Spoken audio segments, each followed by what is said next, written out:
Hi, I'm John Peragine, the Chief Revenue Officer here at Audience Town. Audience Town is the platform for real estate, moving, and home. Joining me today is Doug Fleming. Doug, do you want to introduce yourself? Yeah, sure. I'm Doug Fleming. I oversee part of the programmatic advertising team at Disney. Having come from Hulu, I have a real passion and dedication for connected TV. So, because that is so much of the former Hulu offering, and now the Disney offering, I have a kind of a unique perspective on how connected TV has grown and the audiences that are consuming it.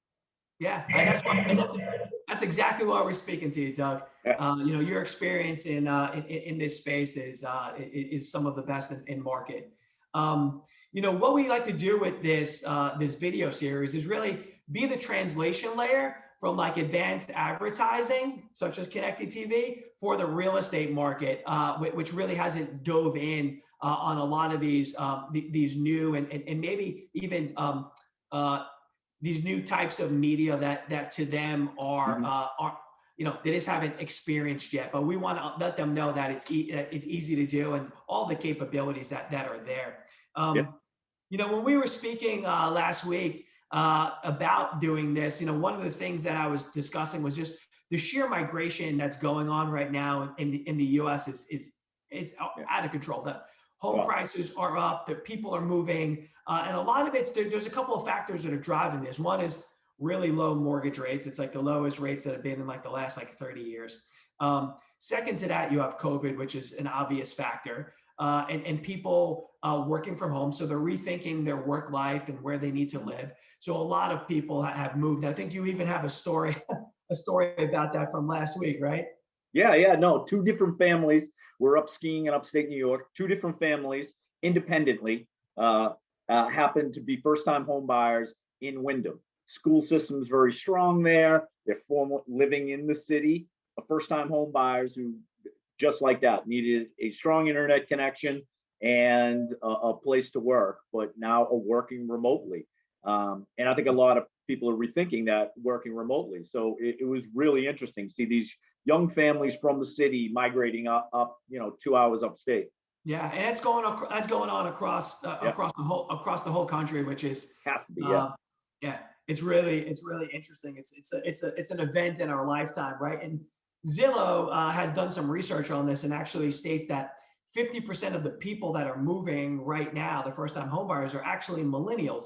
So in my mind, the way that connects to our conversation is that millennials, eMarketer did a research study that shows that 80% of millennials prefer to get their video content through streaming devices. So when you think about, all right, we have the most intense migration going on in the U.S. that we've seen in probably at least my lifetime. Then you have the largest portion of people moving are millennials, and then millennials prefer connected TV. It just like makes the logical connection that connected TV would be a great place to reach these first-time home buyers for real estate marketers. With that being said, from your purview, are there a lot of millennials that are watching, Disney and Hulu content today? And what are your thoughts there? Yeah, absolutely. Millennials are a driving force in the consumption of connected TV. But what's interesting is every single demo is up in streaming. And if you look at the Walt Disney Company as a whole, we reach 92% of 18 to 49 through all of our services. So essentially, we reach the entire 18 to 49. We reach the entire country and that. And you see, what's interesting is not only the time spent with each of these groups is continuing to grow double digits, but it's becoming more of a means for how you just consume content. It's not a one-off. It's completely part of your experience on a daily basis. Yeah, it's becoming the norm. Whereas TV would be the norm now. It's this large shift going on. I mean, Yeah. There's cord cutters, right? There's cord nevers, there's cord shavers. You're starting to see a lot of those different naming conventions come up a lot. And the real estate marketers that are watching this or will be watching this that haven't heard of those, you can Google it, you can see what those are. But basically, all of those people are consuming streaming in one fashion or another. Yeah, And more of the younger generation, the Gen Xers, the Gen Z, and millennials. Some of those are even core nevers, right? So that's they right. A lot only of those. prefer streaming. Yeah, the concept of what a TV package is has changed dramatically in the last several years. I mean, you started to see the increase around 2015, but really it skyrocketed around 2017, 18, where just it took off. And then I do think pandemic and things of that nature have only gone to accelerate that. But it that's the world that we live in now, that it is a streaming environment, eyeballs are moving in that direction, and all the consumption from, again, all of the different demos that you can look at are all up double digits. Yeah. So real estate marketers, they're a lot. They're not just targeting millennials, and so what you said earlier definitely resonates about being able to target different demos. So people like real estate marketers that might be targeting people that are downsizers that are moving. Kids are out of college. Yeah, They're selling properties. Yeah, you're selling properties. To people that are looking to downsize, or people that are looking for their second home or even vacation home. So it's great that you can reach all of those through connected TV. I mean, you're a big proponent and an early mover in connected TV, I think, because you saw the opportunity to take a medium like TV, being able to put an ad on a large screen in your living room, but have the beauty of the digital capability to it to then target that ad to a household yeah. based upon the audiences there. So talking about targeting, a lot of real estate marketers want their ads to be as efficient as possible. Could you elaborate on some of the targeting that is available in connected TV that brings the digital and the TV world together in a beautiful place? Yeah, it really is a very nice partnership between digital and what traditional TV is. So all the targeting capabilities that you have on a traditional digital platform now translate into the streaming world.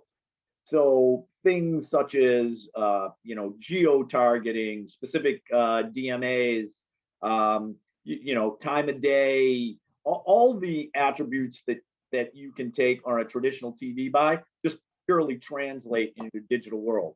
And the output of that means that you get more data and more insight into the audiences that consume that content. So given your attribution strategies, you can back in to a lot of those traditional foundational measurements. Who saw my ad? What are the demographic breakdowns of those people? And then you can use that information on your own to catalog your own data points. Yeah. And with so much of real estate marketers, regardless if you're selling a home or you're renting property, or you're even looking to move home security products to people that have just moved in, a lot of it is lead driven. They are looking to sell sell inventory or products. And you and I were speaking about how connected TV is a strategic part of the funnel. And there's a lot of different parts to that funnel that enter people into the funnel, and then and whereas being able to target on connected TV allows you to use the medium in a way that could be more performance driven than maybe people think it is, right? Yeah. I think some marketers might think about it in a more old school way, where it's, if you're just looking to reach a lot of people, you put an ad on a TV. But if you're looking to reach the right audiences at scale, connected TV can accomplish that.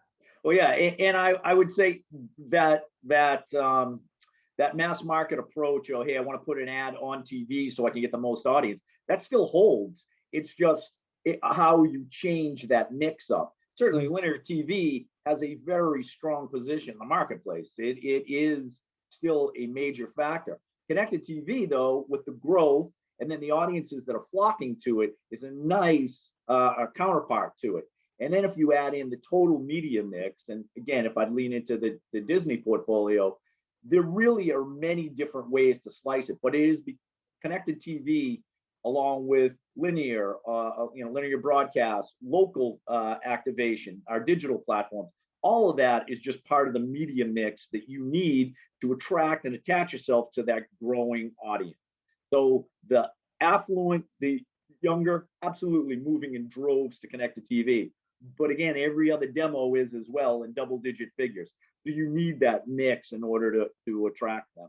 Yeah, I mean, my dad's 70, 75. I mean, he streams all the time, man. Yeah, yeah. I mean, there's plenty of research we can cite where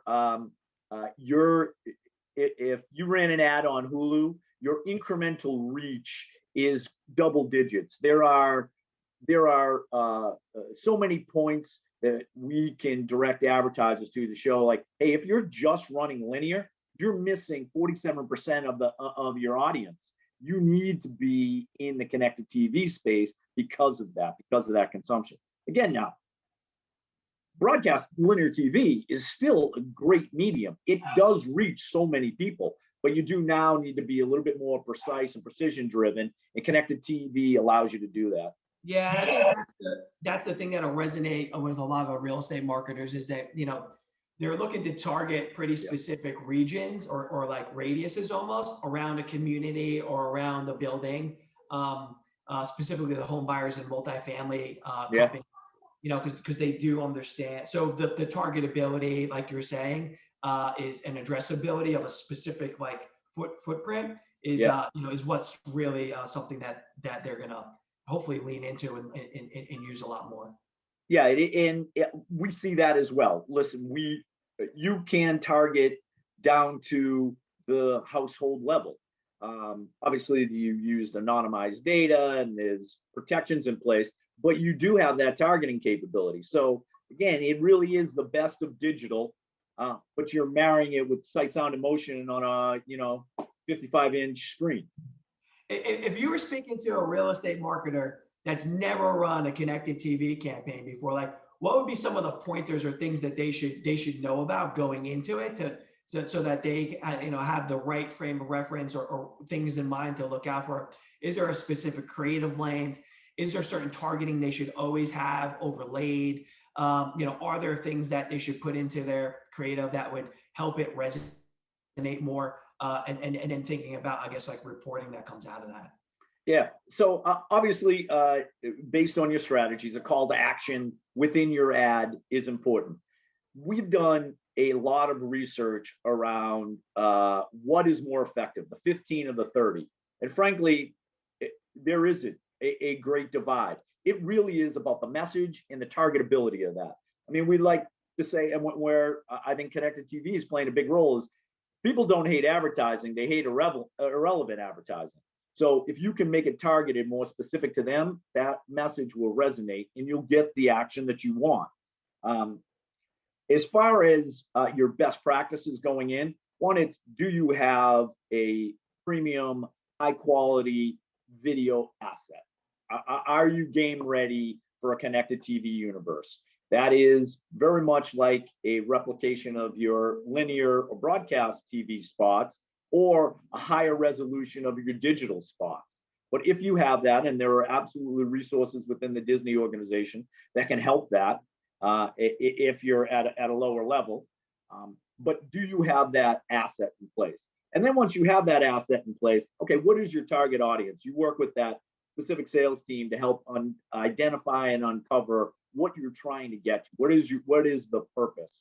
And then what are you hoping the outcomes are? What sort of attribution are looking for? I mean, out of a connected TV buy, you're going to get very similar to a digital breakout. You're going to get the impression served. You're going to get, if it's on a TV, it's not clickable, so you don't see clicks. But you're going to see some audience breakdowns. You're going to see some genre breakdown about shows that you were in. But if you're very specific about, I am looking for this demo and I'm looking to in this DMA to do this, then there are a number of research opportunities that we have within the company to help explore that and to prove that out for you. And I feel like there's not an itch we can't scratch. So we have a bevy of vendors based off specific strategies and tactics that we'll leverage. So if a client's telling us like, hey, we're looking for awareness, we might do a Millward Brown study. We might also lean into Samba TV because they're so proficient in connected TV. And that might be another strategy that you'll employ. So you get all the benefits of a digital platform, but it's more refined, and it obviously the message is delivered on a bigger screen, and the insights and the attribution that you can glean from that are greater. Yeah, that's great insight. Thank you. I mean, you touched on all of it. You know, one of the things that we've been doing here at Audience Town for connected TV is, you know, when we run a connected TV ad, we would also retarget someone with a banner ad that is clickable. Yeah. So that when, you know, they get the sight, sound, and motion, you know, that drives intent, awareness, favorability. And then when you retarget them with a banner ad on their mobile or desktop device, if they interact with that, then all that stuff. So you get all the reporting that you mentioned, and then you could also get the reporting. And I know you guys do this too, like you know, from the banner ad, and then track the attribution as well. Like that way, that's another tactic. Yeah, absolutely. Now there are layers to retargeting, but the data that you get from that and your ability as a client to manage that through the data management platforms will allow you to retarget and reattract those audiences. Mm-hmm. So it is again very digital DNA like that. You have those capabilities. Obviously, you need infrastructure. There are data agreements in place so that the safety of that personal identifiable information is protected. And that obviously is first and foremost that we think of. Our users are obviously our most valued asset, and ensuring that that data is protected is utmost top of mind. But there are absolutely ways for you to organize that and allow that data to be actionable in other places and to fuel your databases so that you know the clients that you're talking to, and managing your frequency across your entire buy. One other question, and let me know what your thoughts are on this one. So some marketers believe that like you know, YouTube is a good place to invest in a lot of, you know, if they're going to do video buy, they look to YouTube to invest a lot of their money there. A good portion of that is user generated content, you know, which is different than, you know, highly produced content from a production house such as where you guys are. What are your thoughts on that, and how should real estate marketers be thinking about that? I think when they think, hey man, let's just call a spade a spade. They're over-invested in Google. They do Google search. They do lots of Google stuff. So for them, it's easy to like, all right, if I'm going to do video, I'm just going to do YouTube. But you know, if they were to move that spend somewhere else with a lot of capabilities that they have, you know, maybe they would be able to have a stronger adjacency to better content. So what are your thoughts there? Yeah, we listen. Obviously, YouTube is a competitive site. And we have a very cluttered marketplace with competition. Where we've always stood our ground is that we are all premium content. There are no user generated. So there aren't the snafus that a lot of those other publishers run into around, inappropriate content. So we're all premium. We're all on Hulu. We're all long form. But the entire Disney portfolio, any way you categorize premium, is premium. So we lean into that quite a bit because not only do we have the audiences, but the content that they consume are all across our platforms. I mean, at Hulu alone, we have 85,000 episodes of TV. So Hill Street Blues from 30 years ago, or last night's The Good Wife. So we really span the entire portfolio. And within each of those, they're highly produced professional content.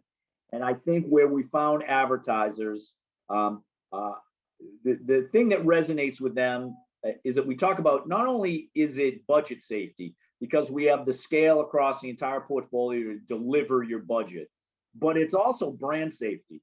We have incredibly high viewability scores. We have a very secure and methodical method to approach fraud and ensure that we're fraud free, so that we have that brand safety. And we're never going to put you adjacent to inappropriate content.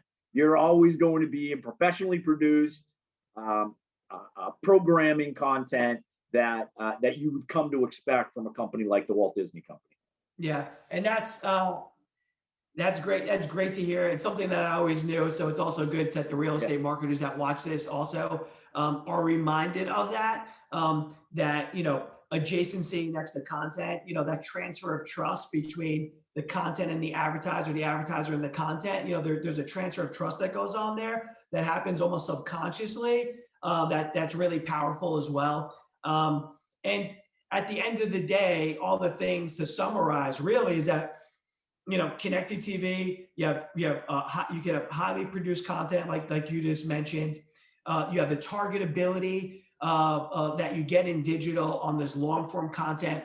And more importantly, you're watching it on a large screen in your living room, which has a different kind of effect than if it's on a much smaller device. So there's also that there as well. So with that being said, I think this was a great session, Doug, and really will help real estate marketers. And then I think after this, we could get down into like the weeds on the 201 version of this, and then we can start talking about more of the pipes and all the other stuff. Yeah.